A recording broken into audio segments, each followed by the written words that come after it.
പഞ്ചോളി സ്വയംവരത്തെപ്പറ്റി പറയുന്നതിന് മുമ്പ് ആനുഷംഗികമായിട്ട് പാഞ്ചാലി സ്വയംവരത്തെപ്പറ്റി ചില കാര്യങ്ങൾ പറയാം എന്ന് വിചാരിക്കുകയാണ്. പാഞ്ചാലിയെ നിങ്ങൾക്ക് എല്ലാവർക്കും അറിയായിരിക്കും എന്ന് എനിക്ക് തോന്നുന്നു.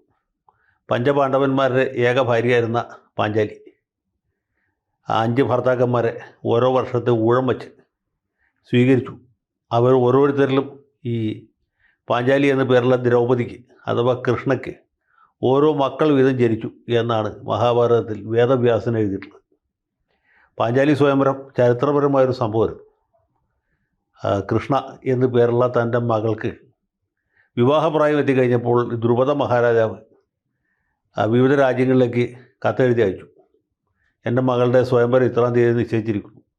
യോഗ്യന്മാരായ ക്ഷത്രിയ യുവാക്കളിൽ നിന്ന് രാജകുമാരന്മാരിൽ നിന്ന് വിവാഹാഭ്യർത്ഥനകൾ ക്ഷണിച്ചുകൊള്ളു. പക്ഷെ വെറുതെ പോയിരുന്നാൽ പോരാ. ഹിന്ദുമതി സ്വയംവരത്തിന് പോയ പോലെ വെറുതെ കഴുത്ത് നീട്ടിയിരുന്ന കാര്യം നടക്കില്ല. അവിടെ ഈ ദ്രുപദ മഹാരാജാവ് ഒരു വലിയ പരീക്ഷണം ഒരുക്കിയിട്ടുണ്ട്. അതായത് വട്ടത്തിൽ പറക്കുന്ന ഒരു പക്ഷിയുടെ കണ്ണിൽ അമ്പെയ്ത് കൊള്ളിക്കണം. ഇത്രയും ചെയ്താൽ മതി, വേറെ യാതൊരു കുഴപ്പമില്ല. അപ്പോൾ തന്നെ ദ്രൗപദിയെ ആ ആൾക്ക് വിവാഹം ചെയ്ത് കൊടുക്കും. എളുപ്പമല്ലേ? പല രാജകുമാരന്മാരും വന്ന് പരിശ്രമിച്ചു നോക്കി പരാജയപ്പെട്ടു. യാതൊരു രക്ഷയുമില്ല. അപ്പോഴാണ് അംഗരാജാവായ കർണൻ, അദ്ദേഹം ദുര്യോധനൻ്റെ വലിയ ചങ്ങാതി കൂടിയാണ്, അദ്ദേഹം വന്ന് ഈ വില്ലെടുത്ത് വില്ല് കുറച്ച് അമ്പ് ലാക്കാക്കി പക്ഷിയെ ചെയ്യാൻ കാലത്ത് ഈ കൃഷ്ണ എന്ന് പറഞ്ഞ ദ്രൗപദി ചാടി വീണു. എന്നിട്ട് പറഞ്ഞു, സൂതപുത്രൻ അമ്പ് ചെയ്യാൻ പാടില്ല. കർണൻ ഔപചാരികമായിട്ട് സൂതൻ്റെ മകനാണ്. യഥാർത്ഥത്തിൽ കുന്തി ദേവിക്ക് സൂര്യഭഗവാനിൽ ജനിച്ച മകനാണെങ്കിലും അദ്ദേഹത്തെ ക്ഷത്രിയനായിട്ട് ആരും അംഗീകരിച്ചിട്ടില്ല. സൂതൻ്റെ മകനായിട്ടാണ് വളർന്നത്.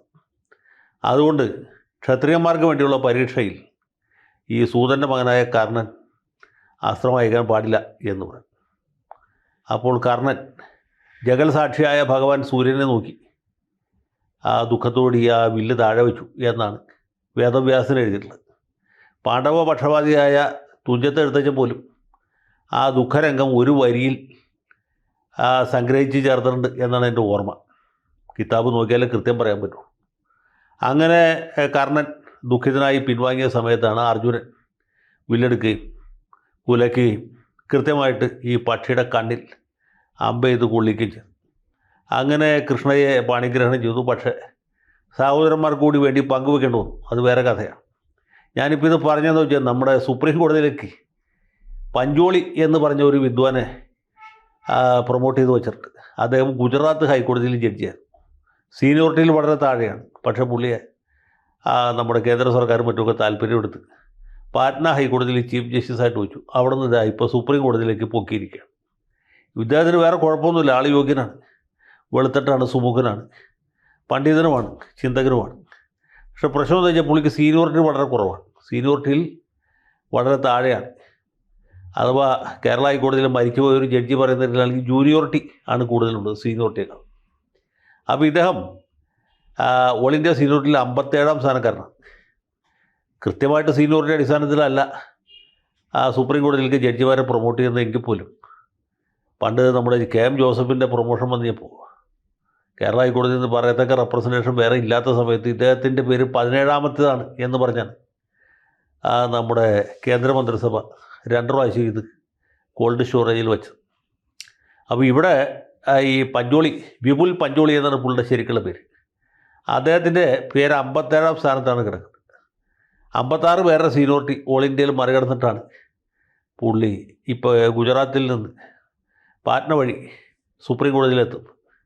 ഈ വിഷയം ചർച്ചയ്ക്ക് വന്നപ്പോൾ കൊളീജിയത്തിലുള്ള സീനിയർ ജഡ്ജി BV നാഗരത്ന അതിനെ അപലപിച്ചു. ഇയാളെ പ്രൊമോട്ട് ചെയ്യാൻ പാടില്ല, ഇയാൾ ആൾ ശരിയല്ല, ഇയാളെക്കുറിച്ച് പല പരാതികളുണ്ട്. മാത്രമല്ല വനിതാ ജഡ്ജിമാർ ഇപ്പം നാഗരത്ന മാത്രമേ ആ വിഭാഗത്തിൽ നിന്ന് ആരെങ്കിലും ഒരാളെ പരിഗണിക്കണം എന്നാണ് ഇവർ ആവശ്യപ്പെട്ടത്. പക്ഷേ അത് നടപ്പായില്ല. ചീഫ് ജസ്റ്റിസ് ഗവായി പിടിച്ചു. ബാക്കി ജഡ്ജിമാർ ഇതേ നിലപാട് സ്വീകരിച്ചു. നേരത്തെ ഈ പഞ്ചോളിയുടെ പേര് പരിഗണിക്ക് വന്നപ്പോൾ എതിർത്ത ഒരു ജഡ്ജിയാണ്. ഇപ്പോൾ അദ്ദേഹത്തിന് മാനസാന്തരം വന്നു. ഇദ്ദേഹത്തെ തന്നെ എടുക്കണം. ഇദ്ദേഹം ഇല്ലെങ്കിൽ സുപ്രീം കോടതിയിൽ ആരും കുഴപ്പത്തിലാവും. അപ്പോൾ ഇതുകൊണ്ടൊരു ഗുണം കിട്ടിയെന്ന് വെച്ചാൽ ഈ പഞ്ചോളി നമ്മുടെ പ്രധാനമന്ത്രിയുടെ ഒരു ചമച്ചയായിട്ടാണ് അറിയപ്പെടുന്നത്. അദ്ദേഹത്തിൻ്റെ താല്പര്യപ്രകാരമാണ് ഇദ്ദേഹത്തെ മേപ്പോട്ടെടുക്കുന്നത് എന്നാണ് നിയമവൃത്തങ്ങളിൽ പരക്കെയുള്ള സംസാരം. അപ്പോൾ ഇങ്ങനെ ഒരു സാഹചര്യത്തിൽ ഈ പഞ്ചോളിയെ മേപ്പോട്ട് കയറ്റി വെച്ചാൽ പുള്ളിക്ക് 2-2.5 കൊല്ലം ചീഫ് ജസ്റ്റിസായിട്ടിരിക്കാനും കഴിയും. അപ്പോൾ അതുകൊണ്ടുള്ള ഗുണം മറ്റ് പല രംഗങ്ങളിലും പല മേഖലകളിലും ഇവർക്ക് കിട്ടും. അതുകൊണ്ടാണ് ഇദ്ദേഹത്തെ പ്രൊമോട്ട് ചെയ്യുന്നത്. മാത്രമല്ല ഗുജറാത്തിൽ നിന്ന് നിലവിൽ തന്നെ 2 ജഡ്ജിമാർ സുപ്രീം കോടതിയിലുണ്ട്. പർദീവാലയുണ്ട്, പിന്നെ വേറെ ആൾ കൂടിയുണ്ട്. അപ്പോൾ 2 പേര് ഗുജറാത്തിൽ നിന്ന് ഇരിക്കുമ്പോഴാണ് മൂന്നാമത്തെ ആളെ എലിവേറ്റ് ചെയ്ത് മുകളിൽ കയറ്റി വെക്കുന്നത്. ഇതിൻ്റെ പുറകിലുള്ള ഉദ്ദേശവും മറ്റ് കാര്യങ്ങളൊക്കെ വളരെ വ്യക്തമാണല്ലോ. എന്തുകൊണ്ടാണ് ഇത്രയധികം യോഗ്യന്മാരുണ്ടായിട്ട് കേരള ഹൈക്കോടതിയിൽ തന്നെ ഇദ്ദേഹത്തേക്കാൾ സീനിയറായിട്ട് 4 ജഡ്ജിമാരുണ്ട്. മുഹമ്മദ് മുഷ്താഖ് ഉണ്ട്, ജയശങ്കർ നമ്പ്യാരുണ്ട്, അനിൽ നരേന്ദ്രൻ വരെയുണ്ട്, പിന്നെ ചീഫ് ജസ്റ്റിസും ഉണ്ട്. അപ്പോൾ ഇവരൊക്കെ ഇവിടെ തന്നെ ഇരിക്കുന്നു. ആർക്കും യാതൊരു കുലുക്കവും ഇല്ല, ആർക്കും യാതൊരു കോട്ടവും തട്ടിയിട്ടില്ല. പക്ഷേ പഞ്ചോളി സാറ് ഇതാ സുപ്രീം കോടതിയിൽ എത്തിയിരിക്കും. ഇത് നിയമവൃത്തങ്ങൾ ചർച്ചയാവുന്നതിന് മുമ്പ് തന്നെ പുള്ളിയുടെ സത്യപ്രതിജ്ഞ കഴിഞ്ഞു, ചായ സൽക്കാരം കഴിഞ്ഞു, കലാപരിപാടി വമ്പിച്ച വിജയത്തിൽ കലാശിച്ചു. അപ്പോൾ ഇതാണ് ഇപ്പോൾ സുപ്രീം കോടതിയിൽ സംഭവിച്ചത്. അപ്പോൾ ഗവായി എന്തുകൊണ്ട് ഇങ്ങനെ ചെയ്തു എന്നുള്ള ചോദ്യം അവിടെയുണ്ട്. നേരത്തെ ചന്ദ്രചൂഡിൻ്റെ സമയത്തൊക്കെ ഇദ്ദേഹത്തിൻ്റെ പേര്, ഈ പഞ്ചോളിയുടെ പേര് കേന്ദ്ര സർക്കാർ മുന്നോട്ട് വെച്ചാണ്. പക്ഷെ നടപ്പായില്ല. അതുമാത്രമല്ല, ചന്ദ്രചൂഡ് പോയി കഴിഞ്ഞപ്പോൾ സുപ്രീം കോടതി നന്നായി രക്ഷപ്പെട്ടു. ഇതിനൊന്നും പേടിക്കാനില്ല. ഗവായി ആണെങ്കിൽ ബുദ്ധ മതവിശ്വാസിയാണ്, ദളിതനാണ്, പിന്നെ നമ്മുടെ കേരള ഗവർണറായിരുന്ന, അതിനു മുമ്പ് റിപ്പബ്ലിക്കൻ പാർട്ടി നേതാവായിരുന്ന ഗവായിയുടെ മകനാണ്. അപ്പോൾ അങ്ങനെ അദ്ദേഹത്തെ പോലെ യോഗ്യനായ ഒരാൾ വന്നപ്പോൾ സുപ്രീം കോടതി നന്നായി ശുദ്ധീകരിക്കപ്പെട്ടു. ഇനി യാതൊരു തരത്തിലുള്ള അഴിമതിയോ കൊള്ളതായ്മയോ ഒന്നും നടക്കുകയില്ല എന്ന് എല്ലാവരും സമാധാനിച്ച് നെഞ്ചു പിടിച്ചിരിക്കുമ്പോഴാണ് ഇതാ പഞ്ചോളി ജഡ്ജിയാവും, സുപ്രീം കോടതിയിലേക്ക് ഉയർത്തപ്പെടുന്നു, ഭാവിയിൽ ചീഫ് ജസ്റ്റിസ് ആകാൻ പോകുന്നു. അപ്പോൾ ഇതുകൊണ്ട് ഗവായിക്ക് എന്താണ് നേട്ടം എന്ന് ചോദിച്ചാൽ, ഗവായിക്ക് സർവീസിൽ റിട്ടയർ ചെയ്യുമ്പോൾ രാജ്യസഭാക്കത്തുമോ അല്ലെങ്കിൽ വല്ല ഗവർണർ സ്ഥാനമോ ഓഫർ ചെയ്തിട്ടോ നമുക്കറിയില്ല.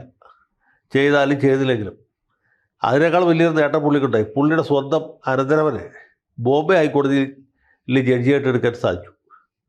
ഇദ്ദേഹത്തിൻ്റെ അനന്തരവനാണ് എന്ന കാര്യം പുള്ളി കൊളീജിയത്തിൽ നേരത്തെ അറിയിച്ചു. എന്നിട്ട് അദ്ദേഹം അവിടെ നിന്ന് വിട്ടു, ഈ ചർച്ചയിൽ നിന്ന് പുള്ളി വിട്ടു. ഏതുപോലെ എന്ന് വെച്ചാൽ, പണ്ട് കോഴിക്കോട് സീറ്റിൻ്റെ കാര്യം വന്നപ്പോൾ കരുണാകരൻ മൂത്രമൊഴിക്കാൻ പോയ പോലെ, കരുണാകരൻ മൂത്രമൊഴിക്കാൻ പോയ സമയത്ത് AK ആൻ്റണിയാണ് കെ മുരളീധരനെ നിർത്താം കോഴിക്കോട്ട് എന്ന് പറയുന്നത്.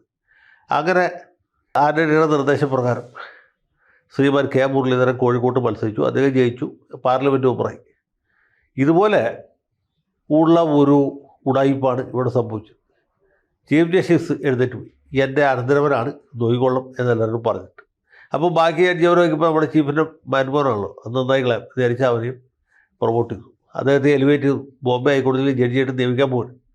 അവിടെ കൊണ്ട് തീർന്നില്ല. ഗവായിയുടെ പഴയ സീനിയറുണ്ട്, ആ സീനിയറിൻ്റെ മകനെയും ഒരു ജഡ്ജിയൊക്കെ തീരുമാനിച്ചു. ഈ ഗവായിയുടെ ജൂനിയറായിരുന്ന വേറൊരാളുണ്ട്, മുസ്ലിം സമുദായ അംഗമായ ഒരു അഭിഭാഷകൻ, അദ്ദേഹത്തെയും എലിവേറ്റ് ചെയ്ത് ബോംബെ ഹൈക്കോടതിയിൽ ജഡ്ജിയായിട്ട് നിയമിക്കാൻ തീരുമാനിച്ചു. അങ്ങനെ ഒരു ഇദ്ദേഹത്തിൻ്റെ സ്വന്തക്കാരായിട്ടുള്ള 3 പേര് ഒറ്റയടിക്ക്, ഒന്ന് അനന്തരവൻ, മറ്റത് പഴയ സീനിയറിൻ്റെ മകൻ, 3 സ്വന്തം ജൂനിയർ, 3 പേരെ ഒറ്റയടിക്ക് ബോംബെ ഹൈക്കോടതിയിൽ ജഡ്ജിമാരാക്കിക്കൊണ്ട് ചീഫ് ജസ്റ്റിസ് ഗവായി ചരിത്രം തിരുത്തി കുറിച്ചിരിക്കുകയാണ്. അദ്ദേഹത്തെ പോലെയുള്ള യോഗ്യന്മാരുള്ളതുകൊണ്ടാണ് നമ്മുടെ നാട്ടിൽ ഇൻഡിപെൻഡൻസ് ഓഫ് ജുഡീഷ്യറി എന്ന് പറഞ്ഞ സാധനം ഇങ്ങനെ നിലനിൽക്കുന്നത്. അതുകൊണ്ടാണ് ഈ അടിയന്തരാവസ്ഥയുടെ 50ാം വാർഷികത്തിൽ നമുക്ക് പൗരാവകാശങ്ങളെക്കുറിച്ച് ആലോചിച്ചിട്ട് യാതൊരു വ്യവരാതിയും തോന്നുന്നത്. അപ്പോൾ എല്ലാവർക്കും നല്ലത് വരട്ടെ എന്ന് ആഗ്രഹിക്കുന്നു, ആശംസിക്കുന്നു. ഇന്ത്യൻ ജനാധിപത്യം കൂടുതൽ ശക്തമാകട്ടെ, ഇൻഡിപെൻഡൻസ് ഓഫ് ജുഡീഷ്യറി നീടാൾ വാഴട്ടെ.